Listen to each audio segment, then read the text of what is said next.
But first, let's talk about electric vehicles. The sale of EVs in the UK has slowed down so much the government has halved its sales forecasts. Now, the government had planned that by 2027, 67% of all new cars sold would be EVs.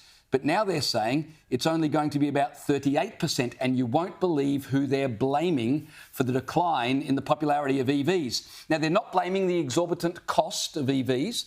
They're not blaming the fact that you can't find a charging station for your EV. They're not even blaming the fact that electricity is now so expensive in the UK, sometimes it costs more to charge your electric vehicle than to put fuel in your regular car. No, they've found the culprit, the reason why the popularity of EVs is declining. Here's the villain.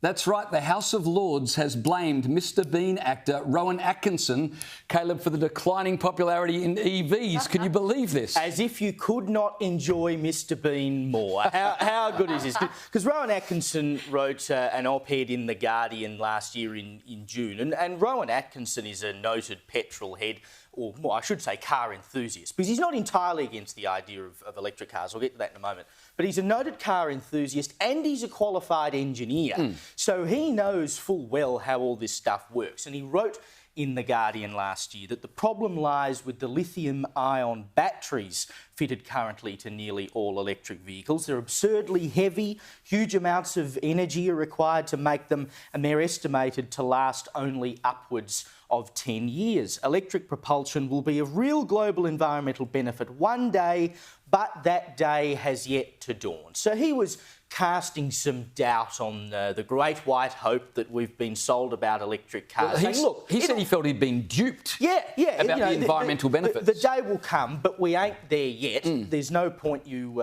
getting on board with the deal right now. And now the House of Lords says that's the reason no one wants to buy an electric vehicle. Isn't it extraordinary? Who knew the power of an actor? Now, we know that actors like to lecture us about politics all the time, right?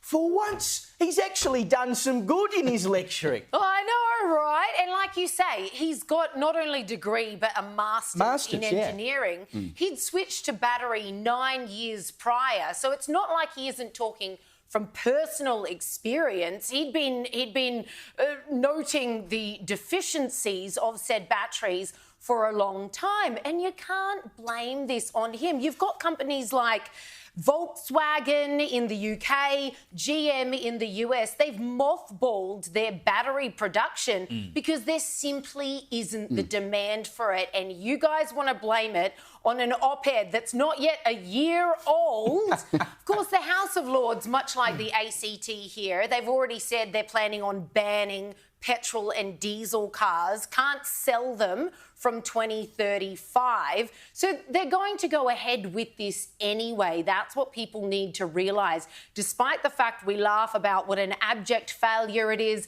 it's going to crash the grid, electricity's too expensive, we don't have enough electricity, renewables simply aren't cutting it. These governments are going to push this anyway, and the House of Lords are no different. So they're looking for some suspecting scapegoat, and they've got one in Rowan Atkinson, of all people. And I'm sure he's just absolutely chuffed with this.